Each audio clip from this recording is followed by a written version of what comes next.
هیله د جوړ روغ اوسئ او د ژوند چارې مو ښې وي. په کابل کې د ترهګرو بریدونو په لړ کې یو شمېر ولسي وګړو ته تلفات اوښتي دي او یو شمېر معتادین خوش شوي دي. دا بېغچه نه پاتېږي او دا هر څه وروسته له هغه وسول چې د یوه پاکستاني خبریال تر خوله دا راووتل چې ګواکې د پاکستان پوځ په افغانستان کې سړکونه، پلونه، کلینیکونه، ویالې، بندونه او ودانۍ په نښه کوي. د دې ویډیو ما په خپل واتساپ چینل کې اچولې ده. د واتساپ چینل لینک لاندې په دا تفسیرو کې پروت دی، که څوک نه یې پکښې کې هغه دې وګوري او که چا کتلې وي هغوی خو به کتلې وي. بیا ځینو افغان خبریالانو کور آباد تفسیرې هم ورباندې کړې وي. دا د پاکستان اصلیت دی. اوس له بلې خوا څخه دې خوا ته افغان لوری دی. افغان لوری هڅه کوي چې دا جګړه پراخه نشي. د طالبانو وسلوال قومندانان، د طالبانو سرتیري، د طالبانو د قطاعتو مسؤلین، د طالبانو د دفاع وزارت، د طالبانو د استخباراتو ریاست، د طالبانو د کورنیو چارو وزارت او ټول هغه مسؤلین چې تر ډیره بریده پورې وس لري، توان لري او د دشمن لاس ورپېچلی سي، هغوی په یوه غاړه په یوه خوله و شیخ صاحب ته بیا دا ویلي دي چې موږ ته اجازه راکړه چې د افغانستان څخه دفاع په اسلام آباد کې وکړو. موږ ته اجازه راکړه، زه تفصیل ته نه ځم چې د افغانستان دفاع چیرې وکړو. د دې دپاره پوره تیاری سوی دی. یعنی څو ډېر مهم ټکي دي. افغانانو دا لومړی ځل دی چې پاکستان داسې صریح پر افغانستان باندې راځي او دا لومړی ځل دی چې افغانستان داسې صریح پر پاکستان باندې ورځي. ګورې ډېر خلک نه دي خبر چې څه کېږي یا څه کېدونکي دي. ما ته ډېر خلک وایي چې که ته خبر یې راته وایه، نن به زه یو 2-3 ټکي درته ووایم. د پاکستان لپاره چې کوم ترتیب نیول سوی دی، ترتیب ګورئ، د پاکستان لپاره چې کوم ترتیب نیول سوی دی ساده نه دی. ما یې ساده ګڼئ. نه دي د پاکستان خبریالان ساده ګڼي، نه دي د افغانستان هغه ځینې سیاسیون ساده ګڼي، نه دي په افغانستان کې د پاکستان جاسوسان ساده ګڼي، نه دي عام ولس ساده ګڼي. که څوک طالب پیژني یا د طالب منټالیټي ور معلومه وي، طالب جنگ له خدایه غواړي، خو د دا ور جنگ له پردي سره دی. دا ور موږ پاکستان پر یوه ډېره محدوده لیکه سره پراته یو. موږ ورتللی سو، یعنی طالب وایي چې موږ تلای سو پاکستان ته. ګورې په امریکا پسې طالب نسوی تللی، امریکا په ناټو هیوادونو پسې طالب ورتللی نسوی، دلته طالب ورتللی سي. او پاکستان چې هر څومره هڅه کوي چې دا هیواد به دی په زور کنټرولي یا به په بمبار کنټرولي، دا د پاکستان د وس خبره نه ده. زه یو خواست کوم له طالبانو څخه، بیا دا یادونه کوم، د طالبانو له مشرانو څخه، د طالبانو له هغو کسانو څخه چې هغه لاسرسی لري یا هغوی د جګړې په کرښه کې دي، مې اوږدوئ. د دا وارم محدود جواب ورکوي، د دا وارم محدود جواب ورکوي. هغه د شیخ صاحب خبر د پرېږدي چې ښه راملامت سي.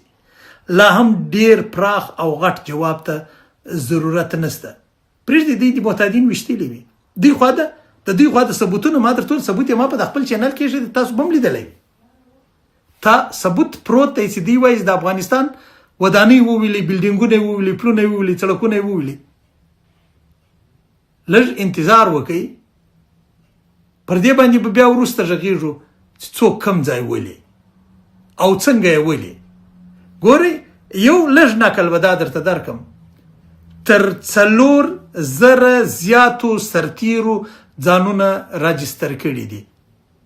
سرتیری چې طالبان یې اشتشادیان بولي، تر 4,000 زیات کسان، او دا ټول په خپلو موادو سنبال دي.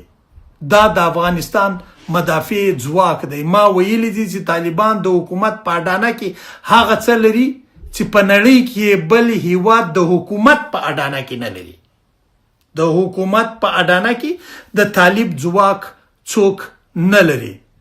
د طالب بم په پښو روان ګرځي، د طالب بم دماغ لري. دوی خو وایي چې د دوی بمونه AI لري، دا سم دم مازغه لري په سر کې. دا موږ لیدلي دي په دا 13 کلنه جګړه کې، په سړي پسې ویني چې ښه داسې صحیح کوي، بعد له هغه کار ورکوي. موږ نه غواړو چې دا جګړه پراخه شي. موږ نه غواړو دا جګړه پراخه شي. کني علاج یې نورې لارې هم شته. ګورئ افغانستان نن خو مې دا یوه خبره درته وکوله پرېږدي زه به په تفصیل ویډیو کوم دلته روژه ته لږ وخت پاته دی. زه به په تفصیل ویډیو درته وکم چې طالب څه کولی شي. ځینې اړخونه به درته ښکاره کړم. امنیتي رازونو ته یې نه ځم. زه په خبر یم دا زما غږ دلته طالبانو مشران اوري ډېری به یې اوري. زه په خبر یم ډېری یې اوري. دغه جاسوسان چې دلته موجود دي په افغانستان کې هغه وپوهوي ورسئ د خپلو بادارانو ته مو چې خرابېږي کور مو خرابېږي. په موږ به څه وشي؟ په خراب به نور څه خراب شي؟ موږ یو 1400 کیلومتر سړک جوړ کړی ده پر دې به ته څو 1400 بمه به پر غورځوي چې یو کیلومتر خرابوي. موږ یو 200 ډیمه جوړ کړي دي واړه 300 بمونه به پر غورځوي بیا به هر ډیم خرابوي. ته زما ټولې کارخانې 6-9 دي ستا په یوه ښار کې څو کارخانې دي. ګورئ دا جګړه تباهي راولي او دا تباهي کې به ډېر پاکستان به یوازې دا نه پاکستان به متیږي. ګورئ دا طالب به د پاکستان د ماتېدو سبب ګرځي. موږ نه غواړو چې دا د مولا وږي پر موږ رایلاسي. دا موږ نه غواړو. موږ نه غواړو نړیوالې ټولنې ته هغه خلک چې غږ یې څوک اوري نړیوالې ټولنې ته ووایاستئ. موږ نه غواړو چې دا د پاکستان ماجر پر نړیواله ټولنه ورایلاسي.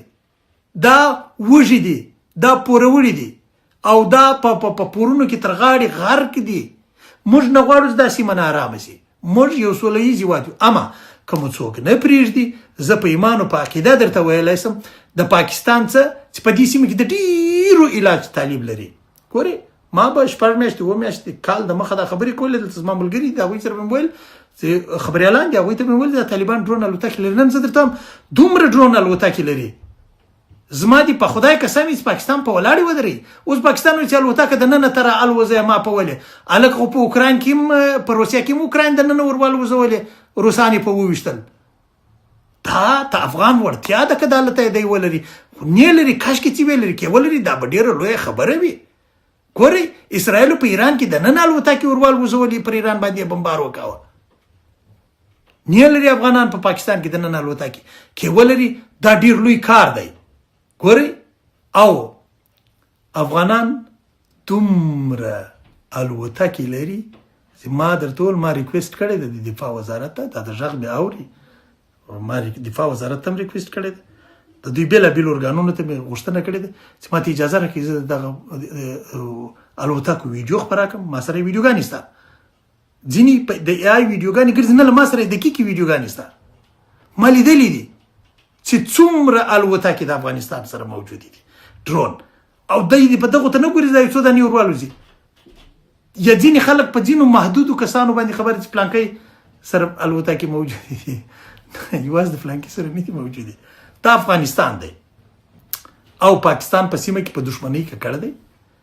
دا پاکستان په موږ باندې خرابوي. نو که زه اوس هم وایم یو چانس لا بل هم ورکول پکار دي. لږ محدود جواب لږ محدود غچ پراخ غچ لا هم نه. هغه ته هغه د دومې مرحلې دوم پاس ته وخت شته لږ انتظار سی. شیخ صاحب ویلو سای ورسره کوي لږ سای ورسره کوي. ترتیبات ټوله مکمل دي. که دی ژیره خو نه لرم چې لاس ورتېر کړم که دی ته خواست لکه دا اوس د فقر کچکول ګرځي ما دا بیا ویل که ده د افغانه د ویرې کچکول بیا پر دنیا ونه ګرځوه زه به افغان نه یم.